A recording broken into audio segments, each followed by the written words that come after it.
మోదీ గారి పర్యటన. సో ఏమైనా భయం వేస్తుందా మీకు?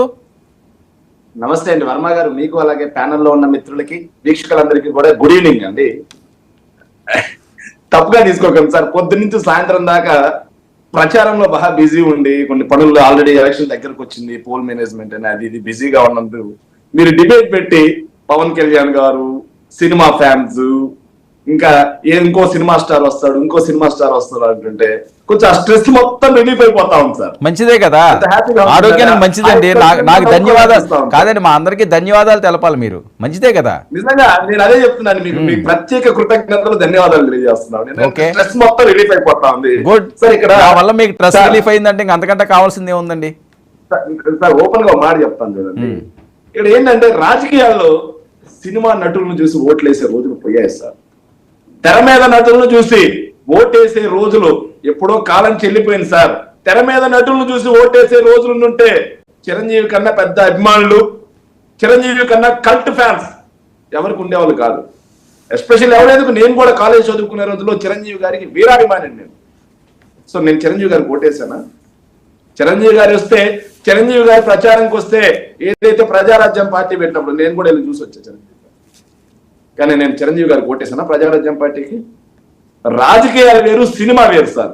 వాటి రెండింటిని వేరుగా చూడండి, కానీ వాటి రెండింటిని కలిపి చూడటం మన ఆంధ్ర రాజకీయాలకు పట్టిన పెద్ద దరిద్రం సార్.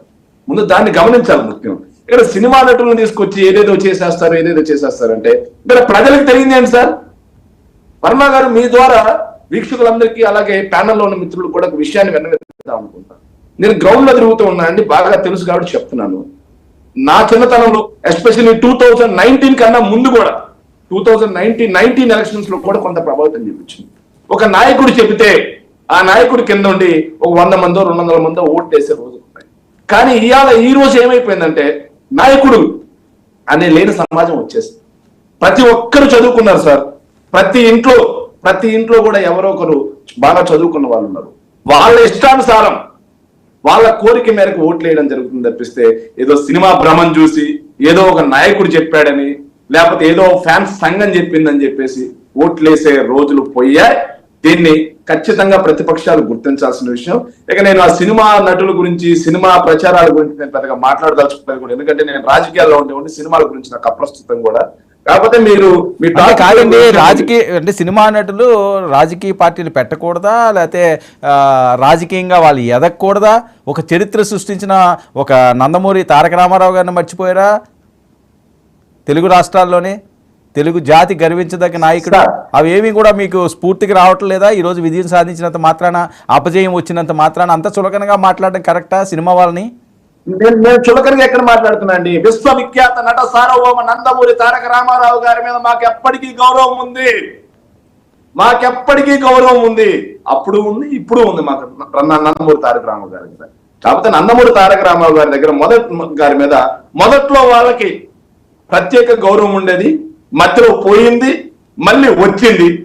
గౌరవం ఉండేది, పోయి మళ్ళీ వచ్చింది ఎవరికనేది వాళ్ళు అర్థం చేసుకోవాలి. నేను సినిమా నటులు రాజకీయాల్లోకి రాకూడదు అని మేము అనట్లేదండి. కాకపోతే క్యాపబిలిటీ, క్యాలిబర్ లేకుండా రాజకీయాల్లోకి వచ్చి నోటికి ఏదొస్తే అది మాట్లాడి, విచ్చలవిడిగా మాట్లాడి తర్వాత 5 సంవత్సరాలు ముఖని చాటేసే నాయకుల్ని, సినిమా నటుల్ని ఈరోజు ప్రజలు నమ్మే పరిస్థితి లేదు అని చెప్పి నేను స్పష్టంగా చెప్తున్నా అండి.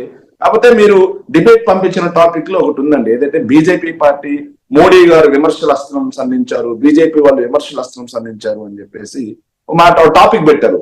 దాని గురించి నేను మాట్లాడదామని స్పష్టంగా వచ్చా అండి. మోడీ గారు నేను మాట్లాడుతూ మేము పోలవరానికి 15,000 కోట్లు ఇచ్చేసాం. ఏమండి ముష్టేశారా? మాకు పోలవరానికి ఏమైనా 15,000 కోట్లు